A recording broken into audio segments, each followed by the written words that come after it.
அதுவும் சூப்பர் இன்டெலிஜென்ஸ்லாம் நான் எக்ஸ்பீரியன்ஸ் பண்ணிட்டு வந்தேன். பயமா இருக்கு sir. I don't think there will be any privacy in the world. I cannot put it in social media because it is in developing stage. Maybe I can show it in the mobile. அந்த கான்ஃபரன்ஸ்ல future industry கான்ஃபரன்ஸ்ல டெக்ஸஸ்ல சின்ன பொண்ணு மாதிரி இருந்துச்சு sir. Women's four. இப்பெல்லாம் எனக்கு பயமா இருக்கு. People talk about women are discriminated. I'm the first person in the world saying men are discriminated. Somebody should ask questions to people, especially the robotic and computer scientists. நினைச்சு பாருங்க, first humanoid robot Sophia has got a female face. Odisha newsreader female face. Poland Sivo female face. Super intelligent female. ஏன் எங்களை மாதிரி ஆண்கள் போட்டா பதில் சொல்லாதா? தெரியல sir, எனக்கு தெரியல. somebody should ask how this nonsense is happening in this world. ஏன் நீ 2 ரோபோட் பண்றியா, ஒன்னு 2 ஃபீமேல் பண்ண 2 மேல் பண்ண, தப்பே கிடையாது. சரி, அந்த ஃபீமேல் சூப்பர் இன்டெலிஜென்ஸ் கேட்டேன். சவுத் கொரியன் சயின்டிஸ்ட் சொன்னாரு, யூ ஆஸ்க் எனிதிங் அப்படின்னு. My daughter was in Salem. She was supposed to come. She couldn't come. So I asked that super intelligence, can you tell me what my daughter is doing right now? அடுத்த second சொல்றது, can you share your daughter's location? என்னுடைய Google location start பண்ண உடனே என்னுடைய Google Gmail எல்லா அக்கௌண்ட்டுமே freeze ஆகுது.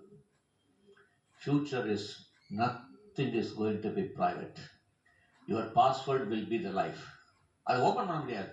என்னுடைய ஜிமெயில் என்னென்ன நெட்ஃபிளிக்ஸ்ல இருந்து என்னுடைய பேங்க் அக்கௌண்ட் என்னென்ன பேங்க் அக்கௌண்ட் எல்லாமே காமிக்குது. அது இமீடியட்டா காமிக்குது. உங்களுடைய வீடு வந்து ஹை கனெக்ட்ல 12 செக்யூரிட்டி கேமராவோட கனெக்ட் ஆயிருக்கு. Can you give access to your security camera அப்படின்னு என்னுடைய பாஸ்வேர்ட் கொடுத்த உடனே அடுத்த செகண்ட் சொல்லுது, 11 மணி நைட்டு 24 நிமிஷம் 21 செகண்ட்ல உங்க பொண்ணு மாடிப்பண்ண ஏறி அந்த ரூம்ல உள்ள போயிருக்க. அந்த போட்டோ கிளிப்பிங் கட் பண்ணி க்ளோஸ் அப் இருக்காங்க. இப்ப உள்ள கேமரா இல்ல சார், அதனால உங்க பொண்ணு உள்ள என்ன பண்ணிட்டு இருக்கான்னு சொல்ல முடியலங்குது. என் பொண்ணு என்ன சாப்பிட்டான்னு கேட்டேன்.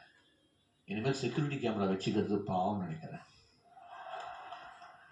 ஏன்னா police department will have a huge first biggest advantage and the super intelligence will be for police department. நான் கேட்டேன், அடுத்தது என் பொண்ணு என்ன சாப்பிட்டாங்க. இம்மிடியட்டா அந்த வீடியோ கட் பண்ணி 9 நிமிஷம் 5 நைட் 9 மணி 5 நிமிஷத்துக்கு she ate something white background with a folded brown. அது சாப்பிட்டு தோசை. அவர் ஏன் கூட சில விஷயங்கள் தெரியல. இல்ல, அதுவும் பார்க்க வேண்டியதா இருக்கு. அது கூட பரவாயில்லைங்க. அது அடுத்த செகண்ட் சொல்றது, it was 1.2 mm. நான் சொன்னது எங்க போய் முடிய போது தெரியல. மேபி அதனாலதான் தமிழ் அளவுக்கு மீறினால் அமிர்தமும் நஞ்சுன்னு சொல்லிட்டு போயிட்டான். One of the scientists there is saying that there's no need for air conditioning in next 12-15 years. Can you believe this?